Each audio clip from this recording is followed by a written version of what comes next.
Popular en Marea será moito, señor presidente. Perfectamente. Bos días, señor presidente, señorías, señor candidato. Cidadanía de Galicia escribiu Porteiro Garea ao fundar as Irmandades da Fala en Compostela en 1916 a conciencia do noso pecado. O primeiro, ser xustos, non botar a outros a culpa dos nosos pecados, teñen dabondo cos seus. Antonte nesta Cámara, o candidato popular dixo que os pecados que se puideron cometer nestes muros expiraran nas urnas. Señor Feijóo, non lle bote a culpa á xente. Hai pecados como o paro, a desigualdade, a emigración e, sobre todo, a corrupción que só comete quen goberna. Como o proceso electoral non absolve dos pecados, En Marea votará non a súa investidura. E como o candidato aludiu ao discurso das Irmandades da Fala, será unha xusta homenaxe ao centenario do seu nacemento a súa evocación, xa que constitúen para nós a primeira marea galeguista formada nas nosas cidades e vilas, mostra dunha sociedade civil inconformista que se une arredor da lingua, pero tamén dos problemas sociais e políticos de Galicia, que desembocará como proxecto político no Partido Galeguista. Lois Tobío, diplomático e traductor viveirense, coetáneo de Porteiro, compartiu con ela as mesmas inquedanzas que hoxe trasladamos aquí sobre como, igual que hai unha centuria, a crise económica e social que vivimos en Galicia no seu contexto estatal e europeo provocou unha crise política e democrática. En efecto, a resposta dada dende as institucións europeas e a Troika a unha crise do capitalismo financeiro incapaz de atender a súa propia voracidade foi a de tentar saciarse a costa dos dereitos sociais da cidadanía, impoñendo recortes de gasto público e investimento en políticas de benestar que articulaban o que se denominara constitucionalmente o Estado social. Deste xeito, fronte a unha crise sistémica non causada polas maiorías sociais, estas foron as grandes prexudicadas e as súas pagadoras, levando a cabo os poderes públicos o rescate dos bancos e o pago das débedas xeradas por especulación de todo tipo, co diñeiro destinado a educación, sanidade e prestación social. Houbo así un expolio dos recursos públicos destinados a cuidar da xente, a favor do peto dunha minoría egoísta e avarenta que se fixo máis rica durante estes anos, a costa de acumular para eles o que debía de estar máis repartido entre todos. O resultado, cidadanía máis empobrecida e con menos dereitos individuais e colectivos. Pero esta situación, para determinadas opcións ideolóxicas e políticas, non quere ser conxuntural, senón estructural. É dicir, están conformes cun novo modelo económico e social, un modelo no que podamos entrar en fase de crecemento económico, o que para o candidato xa foi deixar atrás a crise, pero deixando destruído para sempre o modelo social e as políticas de benestar. É dicir, consolidando unha sociedade sen dereitos sociais, unha educación de calidade só ao alcance de quen poda pagala, un emprego sen dereitos laborais, uns salarios de miseria que non sacan da pobreza, un paro sen prestacións para sobrevivir con dignidade, unha sanidade privatizada, copagada e lenta, unha vellez sen xubilación logo de toda unha vida de traballo e cunhas institucións ás que as palabras solidaridade, dignidade ou xustiza resultan completamente alleas. A presente crise foi unha excusa para un cambio de modelo, para validar de contido un cambio social onde se redistribuían renta e riqueza para acadar igualdade de oportunidades na vida e onde os poderes públicos arbitraban esa distribución, intervindo na economía e fomentando valores como a convivencia e a cultura. A aceptación das condicións da Troika obligou os que quixeron escoitalos, a determinados partidos, a renunciar aos seus propios principios en favor de outros marcados por unhas institucións non escollidas democráticamente que obrigan a entregar dereitos a parlamentos que si teñen legitimación democrática, como lembra Luciani. Cando uns asenten a estas políticas impostas polo poder antisoberano e outros se absteñen, abrindolles de novo a porta cando había oportunidade de pechala, fano non para sair dunha crise, senón para sair dun modelo, para estabilizar e normalizar a desigualdade. Saen do Estado social e construen o Estado neoliberal, saen dos dereitos e entran no darwinismo social, saen das persoas e entran nos números, saen dos cidadáns e entran nos consumidores, saen da sociedade e entran no mercado, saen en definitiva da cidadanía e entran na esclavitude. Pero non todo iba a ser doado para quen buscan subverter silandeiramente o modelo de benestar por outro insolidario ruín. Así nace o espacio social de ruptura con esta estafa. Como hai 100 anos as irmandades romperon coa inercia política da época. Existe unha sociedade civil desacougada co cambio de modelo que pretenden os que apoian as recetas da Troika. Primeiro sentimos a indignación a que nos chamaba Stefan Hessel por facernos pagar a xente do común unha crise que ocasionaron outros a costa de reducir o gasto social e suprimir dereitos. Pero agora que vemos o que se pretende e o que se pretende un cambio de modelo, organizámonos e comprometémonos, como nos reclamaba o pensador francés, na defensa do ben común. Esta situación establece irreversiblemente unha marca divisoria entre os que apoian este modelo e os que cremos na solidariedade, na xustiza social, na igualdade e na cohesión social e cultural. En resumo, nos que cremos nos que os poderes públicos deben de servir os intereses da xente. Existe unha crise política de representación, efectivamente, porque a sociedade civil se pregunta a que intereses serven os que nos gobernan. Antonte, o candidato esqueceu de facer unha diagnose da situación actual do noso país. Tal vez non foi esquenzo. Tal vez foi vergoña dun balance de goberno que deixa, tras 8 anos de estabilidade parlamentaria, unha crecente inestabilidade social. Unha ollada a Galicia deixa un triste balance dun país económicamente empobrecido, laboralmente precarizado, socialmente máis desigual, culturalmente máis desgaleguizado e demográficamente minguado. En definitiva, un país máis inxusto para as súas xentes. E o candidato esqueceu falar da Galicia real, pero non se preocupe, xa o facemos nós. En materia económica, o candidato emprega o argumento do que o PIB medra para afirmarse máis que a crise queda atrás. A realidade é outra e evidencia o paradoxo dun mal xestor. A economía sae da recesión, pero a sociedade galega segue en crise. Só sairemos dela cando recuperemos as condicións de vida e de traballo que tiñamos antes de chegar vostede. A Galicia de hoxe é un país máis inxusto, máis desigual, máis pobre, con menos protección social, con menos dereitos laborais, con peores servizos públicos, con máis paro, menos salarios e maior precariedade laboral que en 2008. Hai 207.000 persoas que seguen sen traballo.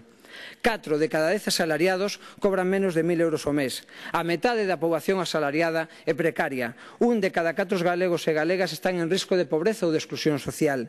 Existen 72.000 fogares onde todos os seus membros están en paro.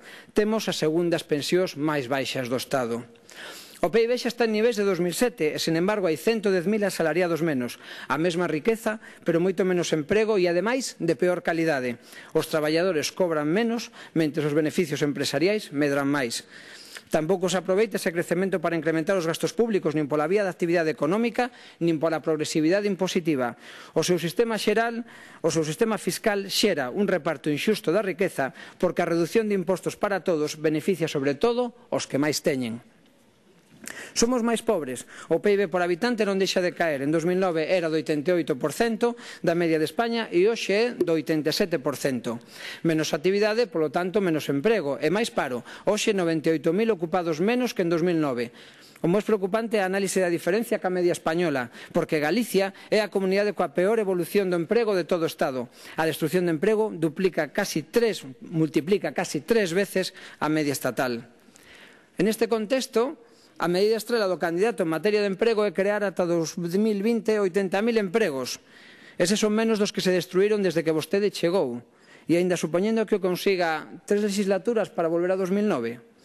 Estes días as traballadoras e traballadores de Este, de Viriato ou do Banco Pastor protestan pola perda dos seus postos de traballo. Ten vostede a oportunidade de comenzar co emprego atendendo as súas demandas. Fágao. A desigualdade salarial aumentou o 40% por culpa do recorte dos salarios e o aumento da precariedade e o traballo a tempo parcial non desexado. A desigualdade de xénero tamén se fai patente no emprego. A taxa de ocupación feminina é un 5% inferior á masculina e as mulleres galegas perciben un 22% menos de salario por realizar traballos equivalentes aos dos homes. Nestas condicións, unha muller galega ten que traballar 55 días máis ao ano que un home para gañar o mesmo ca el. Somos máis pobres e estamos máis endebedados. De onde saca o candidato unha reducción da débeda como anunciada Antonte? É certo, estamos máis endebedados que antes, moito máis, ou sexa, que os problemas da economía agrávaronse e, en paralelo, a débeda pública incrementouse. Que xestión é esa? Contraer débeda ten que servir para cubrir necesidades e solucionar problemas. Vostede incrementou a débeda un 250% e non solucionou nada. Ademais, vostede aplicou un enorme recorte ás contas públicas, achegando a unha caída do 33% en termos reais do gasto destinado aos servizos públicos e investimento. Así, temos hoxe un terzo menos de recursos para a saúde, un terzo menos de recursos para a educación, un terzo menos de recursos para políticas de emprego, un terzo menos de recursos para a vivenda. Con estes vimbios, como quere que lle confiemos os nosos recursos? No plano de autogoberno, a paralización da transferencia de competencias ao noso país revela un mal xestor que, ademais, non cree na autonomía. Confórmase o candidato con dicir que non interviñera unha comunidade, como se iso fose un logro, comparándose cos peores da clase, cando a súa función era outra, era acadar unhas cotas de competencia que permitisen á cidadanía de Galicia vivir mellor. Non nos foi tampouco mellor en materia lingüística. As súas políticas desgaleguizadoras, que tiveron como bochornoso emblema a prohibición do ensino das matemáticas en galego, foron ben eficaces. E así ten vostede a dubidosa honra de ser o presidente da Xunta que acadou a maior reducción do número de falantes da lingua propia de Galicia en toda a historia do noso país, conseguindo por primeira vez na historia que o galego sexa só predominante nos maiores de 50 anos. Que lle fixemos as galegas e os galegos para que nos trate así?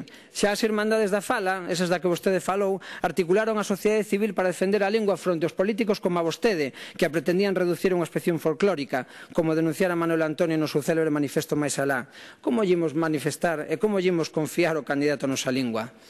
A sanidade galega sufriu na era Feijóo con especial dramatismo, negando o dereito á saúde a amplas capas da poboación, chegando ao extremo de estar, a día de hoxe, dous altos cargos da Administración Sanitaria imputadas por prevaricación administrativa, por denegar medicación a varios enfermos de hepatite C, non por criterios médicos, senón burocráticos, por conveniencia de cadrar as contas da Consellería. Un deles, Félix Rubial, segue á fronte da xerencia do Hospital de Vigo. Son as terribles consecuencias de tratar o servicio público sanitario como unha empresa e non como un dereito fundamental. Expresouse en termos relixiosos outro día o candidato coa expiación dos seus pecados e así lle retrucamos. Para nós a sanidade pública é sagrada. Non é un negocio, é un servicio público que garante dereitos esenciais como a vida e a saúde e por iso debe estar xestionada íntegramente desde o sector público. Pois ben, para atender este dereito básico, o candidato reduciu un 25% o seu orzamento. Pensa repoñer os 1.800 postos de profesionais da sanidade que destruiu ou cree que pode haber sanidade decente sin eles para facer o mesmo traballo que había antes? Sobraban antes ou faltan agora? Canto a medios, na sanidade especialmente indignante é o caso da área de Vigo. Mentres Provisa segue incrementando o negocio e continúan os traslados a concertadas, hai alas enteiras do Meixoeiro que acumulan máis dun ano de peche. Con estes feitos, quere o candidato que lle confiemos a nosa saúde? O dereito á educación é outro dos esquecidos do discurso do candidato, tal vez porque é a chave para a formación dunha cidadanía libre, crítica e culta, e por iso tamén molesta, e tamén porque os resultados serían recortes, desmantelamento do servicio e privatización crecente do ensino. Parécelle ben? 2.300 docentes menos e 59 escolas públicas suprimidas, mentras foron creadas 245 aulas no ensino concertado. Sumaremos a isto unha nova incapacidade de interlocución coa comunidade universitaria e o seguidismo ministerial na aplicación da LOMCE e as súas reválidas. No sistema universitario galego nada fai albiscar un mínimo xiro nas políticas desenvolvidas nestes anos, que se operou desde o Goberno Central e coa colaboración da Xunta unha auténtica contrarreforma universitaria que, xunto coa crise económica, conduciu as universidades a unha situación de precariedade financeira e perda de autonomía de xestión sen precedentes. A consecuencia da situación de innovación é evidente. O I+ de galego supón o 0,90% do PIB, moi lonxe da media estatal do 1,30% e non digamos da europea no 2,10%. Somos a sexta comunidade con menor porcentaxe de investimento en I+ do Estado. Con estas cifras, como quere o candidato que lle confiemos a educación das nosas mozas e mozos? Coa súa locución sobre os capuletos, outro día esqueceu mencionar que o orzamento destinado á cultura reduciuse un 55%, caendo a edición do libro en galego un 43%, e producíndose unha asfixia da cultura de base no teatro, a música, así como a produción audiovisual. Iso sí que é unha traxedia shakespeariana. Paisaxe desolada e desesperanzadora da que se salvan, iso sí, o Gallás e a Fundación Camilo José Cela, baixo sospeita de malversación de fondos, feitos estes que aproximan a súa política cultural máis ben o xénero do esperpento.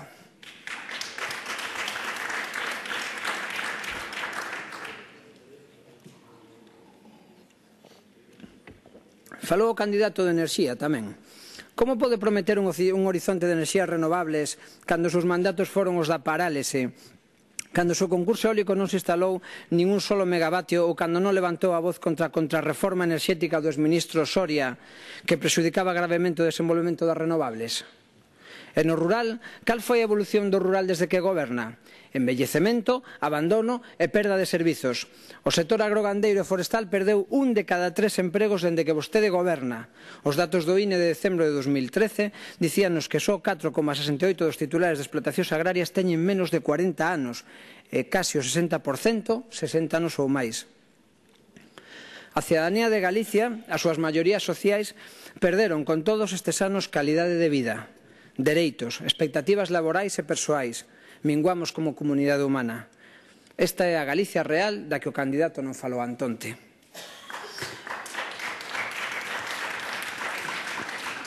Esta situación económica e social de Galicia na que nos colocan as políticas populares solivianta unha parte importante da sociedade civil que, indignada, non se resiste a deixar que lle rouben a educación, a sanidade ou as pensións. A articulación dunha resposta cidadá da que como galegas sabemos ben, pois xa en 2002 tivemos que recoller coas nosas mans un chapapote do que nos ocupaban as autoridades incompetentes, chegou a xiña. Primeiro veo en forma de ocupación pacífica das prazas, un 15M que simbolizou a ansia civil por recuperar uns espacios e unha vida pública que lles estaba sendo furtada. Pero esta reacción espontánea tería continuidade, enviando unha mensaxe ben clara ás forzas políticas para que se unisen, dando lugar a ferramentas políticas como a AGE. Pero non abondaba, e en paralelo o movemento cidadán decidiu dar un paso máis e organizarse directamente en cidades e vilas, fundando unhas novas irmandades, as irmandades do século XXI, as mareas municipais, que presentaron candidaturas da dignidade para recuperar os concellos para a xente do común e arrebatárllelas a aqueles que con casos sonados e continuos de corrupción representaban a verdadeira antipolítica na sociedade galega, atronando aínda aos nosos ouvidos nomes como Conde Roa ou operacións como a Pokémon, tristes episodios que a nosa capital non merecía.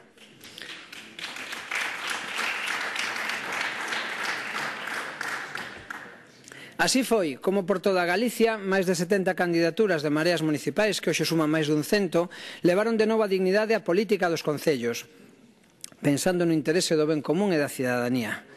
Ao longo de ano e medio amosamos nas cidades do cambio como Coruña, Compostela ou Ferrol, pero tamén en vilas como Salcedo ou Manzaneda que non prometemos o imposible. Puxemos unha renda social municipal en marcha, recuperamos para o público servizos como a auga, as bibliotecas ou as residencias da terceira idade e somos máis eficientes que as xestións privadas. Demostramos que as ideas son a base dunha nova realidade. Pero o compromiso da sociedade civil organizada en madeira cidadá non remataba aí. Cumplía traer ao Parlamento a voz da xente que non quere ese modelo social, ese modelo laboral e ese modelo político que vostedes propoñen. E por iso estamos aquí.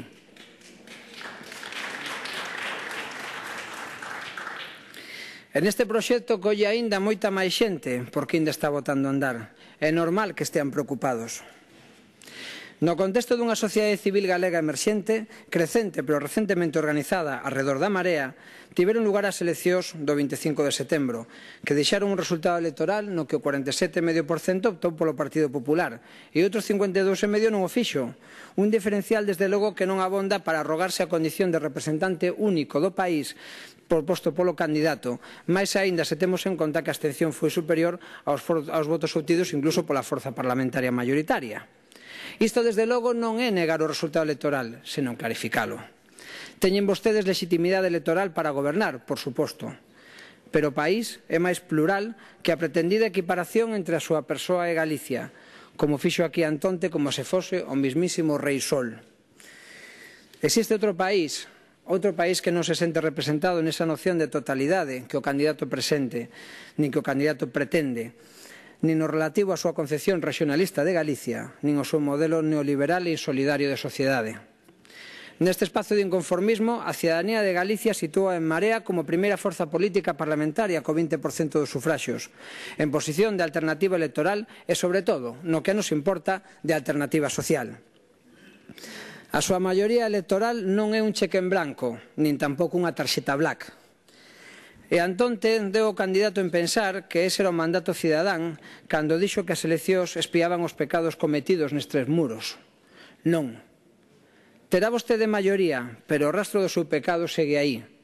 O paro, a exclusión social, a desertización do rural, o debalo demográfico, a desigualdade de xénero, a perda de falantes, a mingua do autogoberno e, por suposto, a corrupción. Fronte á súa maioría parlamentaria, inzada de pecados, seremos dende o primeiro momento a alternativa social dende a que construir unha maioría electoral para o futuro, xa que como sociedade civil continuamos acumulando forzas, xerando novas dinámicas sociais de participación e porque sabemos que tras a investidura de Rajoy e o aval obtido por acción ou por abstención ao modelo social e económico inxusto que pretenden impoñer o PP e a Troika, hai máis xente que nos observa como única esperanza para acadar un país máis xusto, ao servicio do ben común e non das oligarquías financeiras. En consecuencia, estas eleccións obríganos en Marea a unha oposición ás súas políticas nefastas para Galicia, unha fiscalización á acción do Goberno e, sobre todo, a formulación parlamentaria da alternativa social que quere gobernar este país en 2020.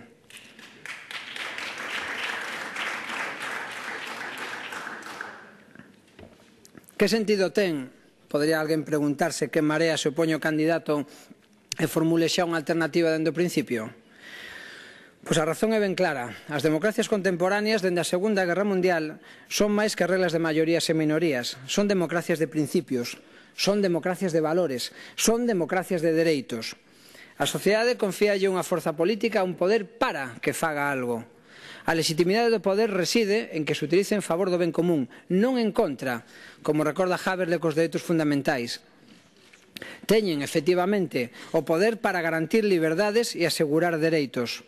Se utilizan para cambiar o modelo expoliándonos a educación, a sanidade, as prestacións sociais, a vivenda. Se permiten e perpetúan a desigualdade de xénero e de oportunidades, se nos negan a lingua e o benestar, se amordazan a nosa liberdade de expresión, a súa maioría política será ilexítima do punto de vista estatutario, constitucional e internacional.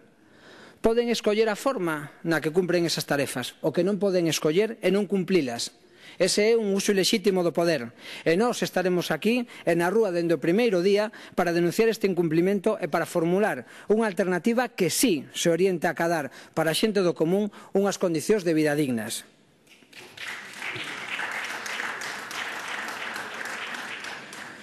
En Marea representará neste Parlamento e no conxunto da sociedade un proxecto nacional para Galicia baseado na democracia participativa e na xustiza social. Nós somos conscientes de que non representamos máis que unha parte desa nación, que está formada por toda a cidadanía de Galicia, pero o noso proxecto quere ser inclusivo e obter a complicidade das maiorías sociais unidas por un sentimento de pertenza a un proxecto colectivo de convivencia solidario que mira polo ben común. A nosa aposta polo dereito a decidir non é un compromiso nacional, é un compromiso democrático.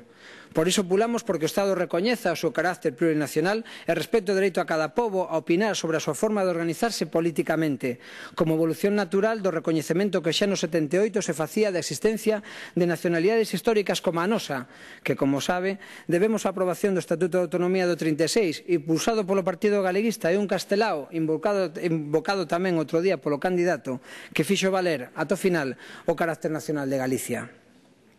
Somos unha cultura política que entende a democracia de xeito participativo, no Parlamento, pero tamén na rúa.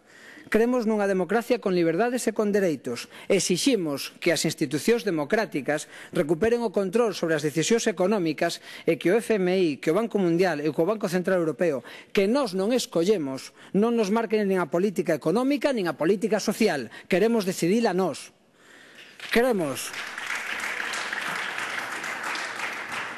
nunha democracia deliberativa na que as nosas institucións aseguren e promovan a formación dunha opinión pública libre.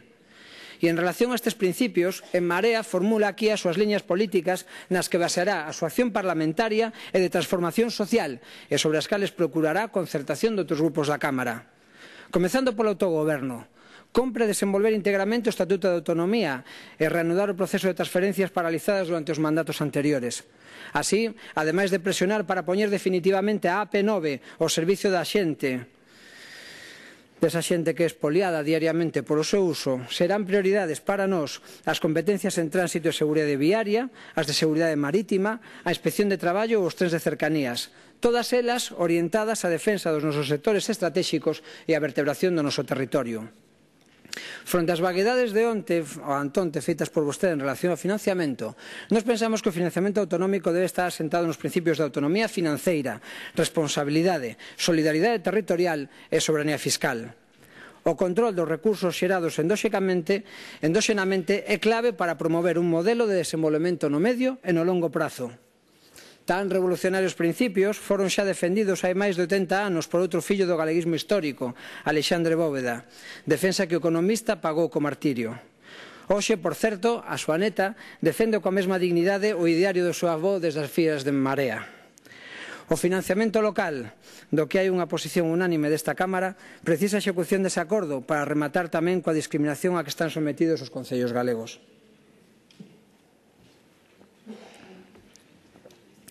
A vertebración do territorio é chave para a dinamización económica e para a prestación de servizos. É incomprensible que Antonte, o candidato, anunciase a modificación da Lei de Ordenación do Territorio para adaptar a Lei do Solo. A ordenación territorial faise ao revés. Primeiro planificase o conxunto, establecese unhas directrices, logo desenvolvense a nivel territorial e, finalmente, a nivel urbanístico, sendo este último chazo da planificación non o primeiro. Mentres non comprendan o país no conxunto, seguirán a facer leis que só servirán para fomentar a especulación e o crecemento desordenado e non poderán atender as necesidades da poboación urbana e rural. Neste apartado apostamos tamén decididamente pola comarcalización de infraestruturas e de servizos esenciais para que ninguén, con independencia do lugar onde viva, quede sin atención de carácter básico. O galego, como elemento de cohesión social e cultural, debe ser promocionado e non perseguido polos poderes públicos. Compre a derogación inmediata do mal chamado decreto do plurilingüismo e deben desterrar os prexuízos que ainda existen cara a nosa lingua, infundidos pola Administración. Non pode expulsarse o galego da escola e logo pedirlle ás familias que o falen. A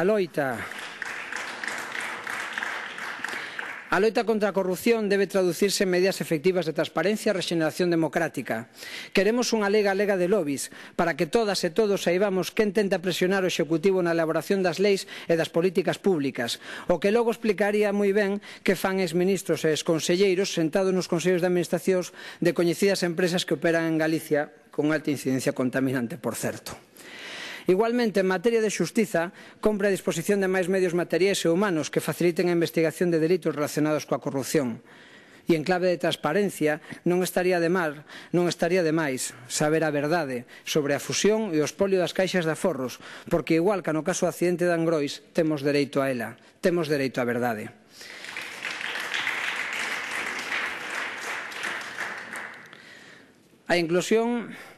A inclusión da igualdade de xeito transversal é imprescindible para mudar a sociedade actual. É preciso incluir a perspectiva feminista en todas as políticas. En clave de loita contra o machismo, compre dotar de orzamentos suficientes para o pleno desenvolvemento efectivo da Lei Integral contra a Violencia de Xénero e máis a elaboración dun plan de emerxencia para acabar cos feminicidios.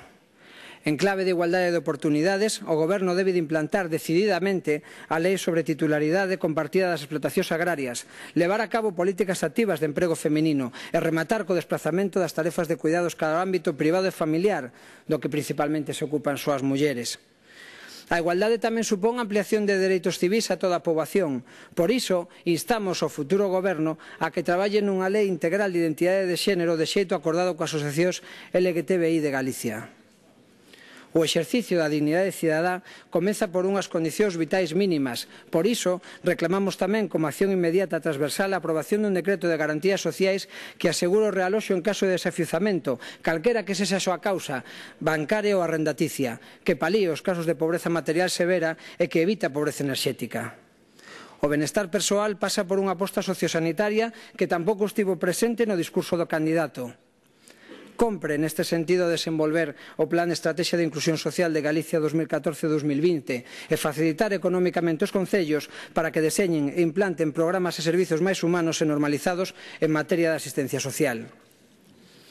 A educación tamén é un dereito fundamental que debe asegurarse nun sistema público e de calidade, de acceso universal.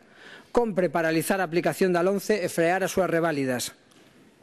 Establecer a gratuidade dos libros de texto é un modelo de comedores escolares que permita a conciliación da vida laboral e familiar e no rural, eviten desplazamentos innecesarios aos rapaces, como xa reclamaba Elvira Bao, mestra que chegou a ser secretaria de Irmandade da Fala Coruñesa aló polo 18. Debe haber oferta educativa pública asegurada, non suplida pola concertada, e en nome da igualdade debe suprimirse a subvención aos centros que segregan por sexo.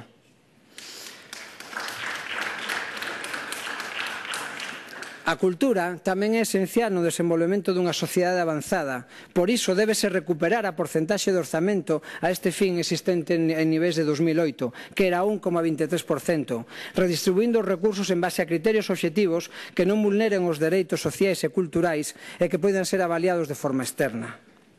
A sanidade require adaptacións urxentes para recuperar o seu carácter de servizo universal básico. Compre a paralización inmediata do proceso de privatización de servizos aínda públicos e o establecemento dun plan ordenado de rescate dos que están en réxime de concesión, comezando polo Hospital de Vigo. Igualmente debe acordarse a resolución inmediata dos contratos en que as empresas estean incumplindo as súas obrigas contractuais, de xeito que revertamos para o sector público o réxime de prestación sanitaria completo. A saúde non pode ser nunca máis usada como un negocio no que as empresas se lucren ca nosa enfermidade.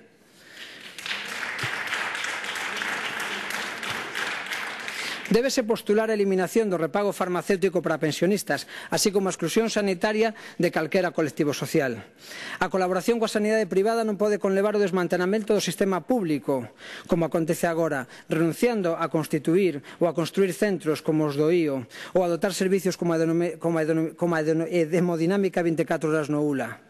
A Consellería debería elaborar un plan urxente de reducción de listas de agarda e realizar un emprego óptimo de instalacións, incluída a apertura de camas, así como acometer unha mellora da atención primaria que se ocupe singularmente da atención no medio rural. Existe un deterioro prestacional en servicios sensibles que debe ser atendido mediante un plan galego de saúde mental, un plan de prevención do suicidio e integración da prevención e atención das adiccións nos Sergas, sistema que debe de garantir tamén o exercicio do aborto nas súas instalacións e con todas as garantías. A atención ao medio rural require actuacións eficaces do Goberno galego. Precisamos unha aposta por unha industria de transformación láctea participada pola Administración e coa implicación dos gandeiros e gandeiras e a posta a disposición de novas terras que aumente a superficie agraria das explotacións mediante a rehabilitación do banco de terras e un plan forestal racional non baseado no monocultivo do eucalipto. Unha política industrial con futuro que obligará ou debería de obrigar a coordinar a posta a disposición de solo mediante un banco de parcelas e un plan de investimentos. A política enerxética debería depular pola recuperación da posición punteira que tanto a nivel industrial como de produción eléctrica tiña o sector eólico antes de que o candidato estragase, paralizando un ámbito que hoxe podría ser líder a nivel mundial e que foi condeado á creba e á deslocalización. Os novos parques deberían levar aparellados compromisos reais de investimento industrial non sustituíbles na comarca onde se instalan para crear emprego e riqueza e para fixar poboación no rural. E un apunte para rematar este capítulo propositivo da nosa alternativa. En Marea consideramos que o debalo demográfico e a desertización do rural son simples síntomas do abandono dun país por parte duns gobernantes que non creen nel. Creen condicións laborais dignas para que a xente non teña que emigrar. Restablezan dereitos universais como a educación, a sanidade e a asistencia social en todo o territorio. Estimulen a economía productiva en todas as comarcas. Vertebren o país pensando na xente e verán como axiña florecerán os sorrisos das nenas e nenos en cidades e vilas, sen necesidade de ridículas medidas electoralistas como o seu sucedáneo das caixas finlandesas.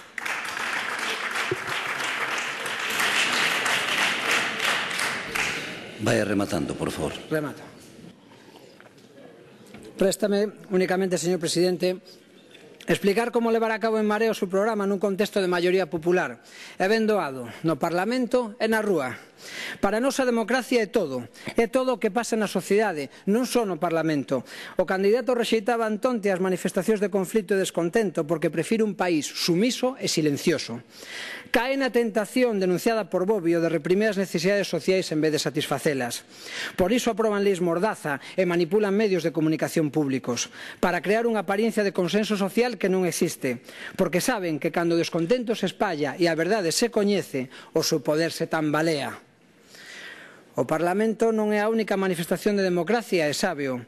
Tal vez teña aínda moi recente como foi vostede derrotado por unha maioría social, sen necesidade de maioría parlamentar, na votación cidadá sobre a lei de acuicultura, ou como lle botaron por terra os seus plans coas transnacionais da industria megamineira contaminante, ou no ámbito do Estado como o seu compañeiro Gallardón foi tamén derrotado e dimitido na súa tentativa contra a lei do aborto. Exemplos non faltan, e si, Teñen razóns para estar preocupados, porque En Marea vai levar a cabo o seu programa tamén na rúa, explicando activamente e articulando esa maioría social que transformará este país dende abaixo, espallando mareas como irmandades por cada recuncho de Galicia. A democracia é máis que votar cada 4 anos, é traballar seguido para que o mundo cambie e todas e todos teñamos maiores oportunidades de vivir mellor. Por iso estaremos nos barrios das nosas cidades, nos polígonos industriais, no agro, no mar, nas rúas, nas plazas, nas aldeas e nas vilas, porque alí está a nosa xente. Xente que sofre, que traballa, que ri, que se enamora, que loita e que soña, claro que sí. Xente común que espera da política un alento, un esforzo, un apoio, que espera que cando hai abusos dos poderosos, un goberno digno de representalos se poña do seu lado e os defenda. Xente que só agarda do seu goberno que lle facilite unhas condicións de vida dignas. Vostede, e remato señoría, señor presidente, vostede cargue cos pecados non expiados, que nos coseremos en segredo, como facía Micaela Chao na fábrica de tabacos da Coruña, as esperanzas e ilusións da xente da Irmandade, e imprimiremos nas conciencias, como facía María Miramontes en Compostela, os valores da dignidade cidadá e de defensa do ben común. Queremos construir un país xusto, onde a xente teña máis doado ser feliz.